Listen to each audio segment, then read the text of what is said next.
Welcome to middle education. जिस video का बेसब्री से इंतजार था वो वीडियो अब आपके सामने है। मेरे प्यारे बच्चों का सबसे ज्यादा यही कमेंट था कि please sir booster dose provide करा दीजिए ताकि हम बेहतरीन प्रिपरेशन कर सकें एग्जाम के पहले। एंड फाइनली अब आपके सामने क्लास 9th सब्जेक्ट साइंस अर्थात विज्ञान के त्रैमासिक परीक्षा के लिए बूस्टर डोज लेकर के आ चुका हूं। देखो अब तुम्हें क्या करना है, चुपचाप बूस्टर डोज के सारे क्वेश्चन को अच्छे से याद कर लो अगर चाहते हो एग्जाम में पूरे में से पूरे नंबर लाना तो। और अगर तुम बूस्टर डोज के सारे क्वेश्चन को अच्छे से याद कर लेते हो, यकीन मानो साइंस में तुम्हारे 75 में से 75 नंबर आने वाले हैं।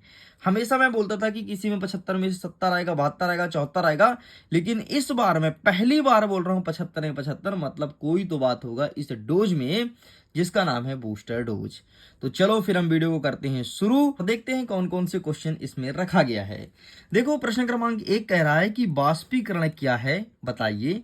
दूसरा नंबर कह रहा है कि बाष्पीकरण की दर को प्रभावित करने वाले 4 कारक का नाम लिखना है।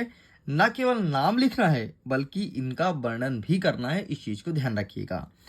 तीसरा नंबर कह रहा है कि गलनांक व क्वथनांक क्या होता है, उदाहरण देना है और साथ में तुम्हें गलनांक और क्वथनांक में अंतर भी बताना है। अब देखो ये कैसा है, कुछ स्कूल में तो ऐसा पूछ रहा है कि गलनांक और क्वथनांक क्या है, ठीक है, उदाहरण दीजिए।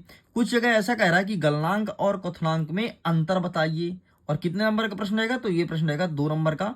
तो 2 अंतर प्रिपेयर करना है या फिर गलनांक का परिभाषा और क्वथनांक का परिभाषा याद करना है।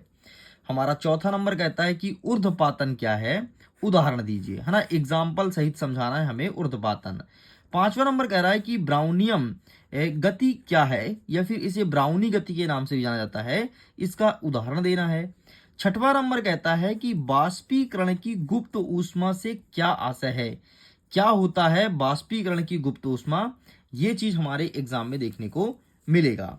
नेक्स्ट कहता है 7वां नंबर है कि एलपीजी और सीएनजी का पूरा नाम क्या है। तो एलपीजी मतलब क्या होता है, लिक्विफाइड पेट्रोलियम गैस, ठीक है, बहुत लोग कहते हैं लिक्विड पेट्रोलियम गैस, नहीं, liquefied petroleum gas. And CNG compressed natural gas. तो ये पूरा नाम तुम्हें वहां पर लिखना पड़ेगा।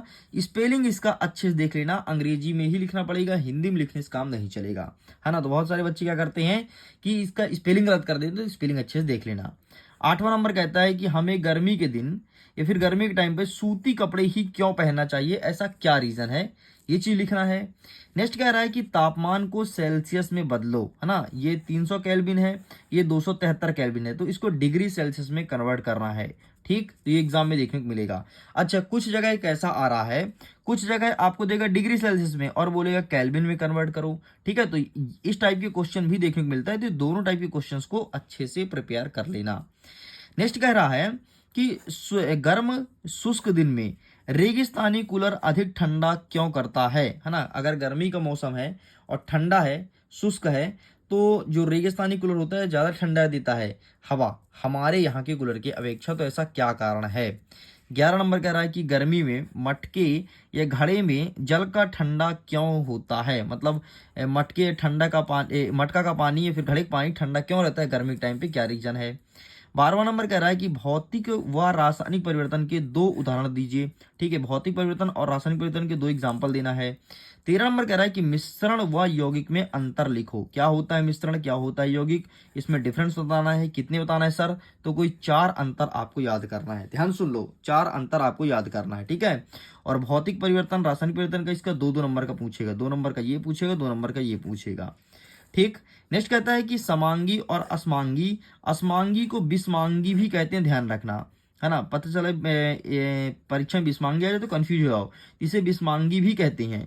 असमांगी या विषमांगी मिश्रण किसे कहते हैं, ठीक है। नेक्स्ट कहता है धातु और अधातु में, तो इन सब में 4-4 अंतर आपको प्रिपेयर करना है, 4 नंबर वाले क्वेश्चन है। नेक्स्ट कह रहा है कि तत्व यौगिक और मिश्रण में अंतर बताना है, ठीक है, या फिर अंतर बताना है और 2 उदाहरण तत्व में, यौगिक में और मिश्रण में। अब इन तीनों चीजों में पूछा गया है, तो ये भी आपको अच्छे से प्रिपेयर करना है। 17 नंबर कहता है कि दूध से क्रीम निकालने वाली विधि को उदाहरण सहित समझाइए। किस प्रकार से हम दूध से क्रीम निकालते हैं, पूरा का पूरा हमें प्रोसीजर बताना है। एंड 18 नंबर कह रहा है कि टिंडल प्रभाव क्या है, इसके महत्व को बताना है, हमें कौन कौन से फायदा देखने को मिलता है। चलो आगे बढ़ते हैं, नेक्स्ट क्वेश्चन, आगे क्वेश्चन को कवर करते हैं। हमारा 19 नंबर कहता है कि माइटोकॉन्ड्रिया की खोज किसने की है। ठीक है, सॉरी यार, कोशिका की खोज किसने की है। एंड नीचे कहता है कि माइटोकॉन्ड्रिया के 2 कार्य बताओ। तो मेरा क्या हुआ, माइटोकॉन्ड्रिया की खोज इसका इस साथ पढ़ लिया, इसका इस साथ पढ़ने वाला था ना, तो कभी कभी गलती हो जाती है, उसके लिए सॉरी भाई। पढ़ने के लिए कोशिका की खोज किसने की और माइटोकॉन्ड्रिया के 2 कार्य बताना है। मेरे से पता है आज एक स्टूडेंट क्या बोल रहा था, सर वो जो आप लिख के देते हो ना कागज में, हमारे एग्जाम में वही आता है, तो आप लिख के दोगे क्या। बेचारे को नहीं पता था यार कि इसका नाम बूस्टर डोज है, तो बोला तो सर आप लिख के दीजिएगा ना, हमारे स्कूल में यही वाला आता है। मुझे बड़ी हंसी आई कि गजब यार, है ना। फिर मुझे दया भी आया, बेचारा आपके ही कक्षा का था, 9th क्लास का, नहीं समझ पाया। अब आप लोग तो समझते हो, तो सारे बच्चे इतने इंटेलिजेंट नहीं होते ना कि सब जाने कि इस वीडियो का नाम बूस्टर डोज है। ठीक, आगे 11वां नंबर कह रहा है कि जंतु व पादप कोशिका का चित्र बताना है, मतलब चित्र बनाना है, और जंतु और पादप कोशिका में अंतर बताना है। कितने अंतर, तो कोई 4। ठीक है, और ये 4 नंबर का प्रश्न रहेगा। अच्छा, कुछ स्कूल में ऐसा पूछ रहा है कि जंतु कोशिका का चित्र बनाइए, कुछ स्कूल में पादप कोशिका का चित्र बनाइए, तो दोनों नहीं आएगा, 2 में से कोई एक ही आएगा, ध्यान रखना। नेक्स्ट कह रहा 22वां नंबर कि लाइसोसोम के कार्य लिखना है। ठीक है, क्या होता है लाइसोसोम के कार्य। नेक्स्ट कहता है क्लोरोप्लास्ट के क्या कार्य होते हैं, ये चीज लिखना है। नेक्स्ट कह रहा है कि लाइसोसोम और माइटोकॉन्ड्रिया में अंतर बताना है, अंतर केवल 2 तैयार करना है। ठीक है, माइटोकॉन्ड्रिया में और लाइसोसोम में अंतर। नेक्स्ट कहता है कि कोशिका विभाजन क्या होता है, ये कितने प्रकार का होता है, ये चीज हमें लिखना है। कोशिका विभाजन क्या है, कितने प्रकार का होता है।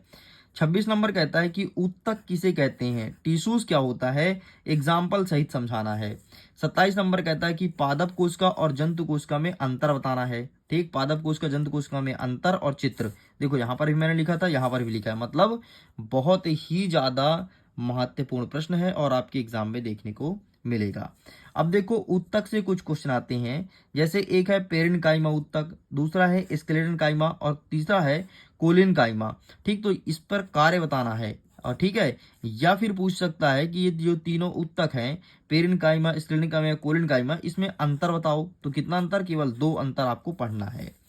नेक्स्ट कहता है 29 नंबर की जाइलम और फ्लोएम में अंतर स्पष्ट कीजिए। कितने नंबर का, 4 नंबर का अंतर रहेगा जाइलम और फ्लोएम वाला।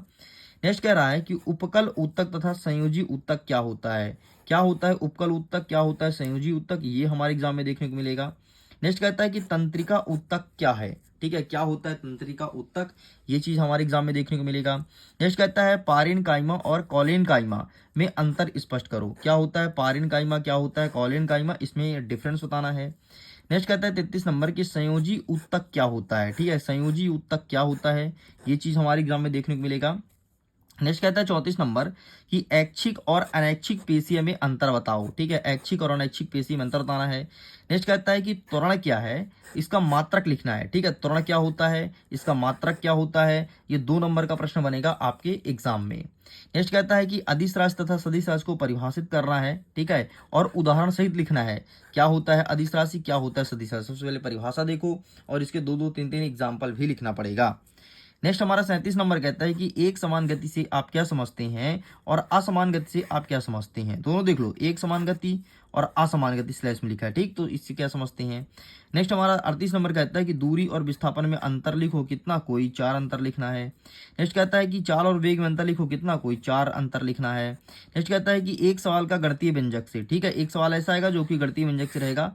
ठीक है, मैं दिखा देता हूं, जैसे प्रश्न क्रमांक 42 में लिख करके लाया हूं। एक वस्तु 5 सेकंड में 10 मीटर पर सेकंड की चाल से चलती है और 15 मीटर पर सेकंड तक पहुंचती है, तो त्वरण और विस्थापन ज्ञात करो। ठीक, तो ऐसे क्वेश्चंस देखने को मिलेगा। एक सवाल आएगा भागी गणितीय रूप से, आएगा ही आएगा ही आएगा, कंफर्म आएगा, लॉक कर लो। और ये कहाँ से आएगा, तुमको मैं चैप्टर बता दूं, ये तुम्हारे सबसे अंतिम वाले चैप्टर से आएगा जो तुम्हारे त्रैमासिक परीक्षा के सिलेबस में है। ठीक है, एंड आपका अंतिम प्रश्न कहता है कि s बराबर ut प्लस 1/2 at का स्क्वायर, इसे व्युत्पन्न करो। मतलब इसे आपको प्रूफ करके बताना है कि वाकई ये चीज होता है। ठीक, तो ये न्यूटन का नियम है। तो इस प्रकार से स्टूडेंट्स प्रश्न क्रमांक 1 से लेकर के और जितने भी क्वेश्चंस हो सकते थे बूस्टर डोज के, मैंने सारे क्वेश्चंस को प्रोवाइड करा दिया। अब आपको कुछ नहीं करना है, सारे क्वेश्चन को बेहतरीन ढंग से प्रिपेयर कर लो, क्योंकि 100% यहाँ से क्वेश्चन आएंगे, मैंने पहले ही बोल दिया। और जो स्टूडेंट्स पढ़ के जाएगा वही एग्जाम में धमाका मचाएगा। ओके, तो मैं करता हूँ वीडियो को एंड। खुश रहिए, पढ़ते रहिए, मुस्कुराते रहिए। इसका पीडीएफ भी डाउनलोड कर सकते हो। पीडीएफ का लिंक वीडियो के डिस्क्रिप्शन बॉक्स में दिया गया है। पीडीएफ कैसे डाउनलोड करना है एक वीडियो मैंने टेलीग्राम पर भेज रखी है, तो जाइए जा करके देख लीजिए और पीडीएफ को जल्दी से डाउनलोड कर लीजिए।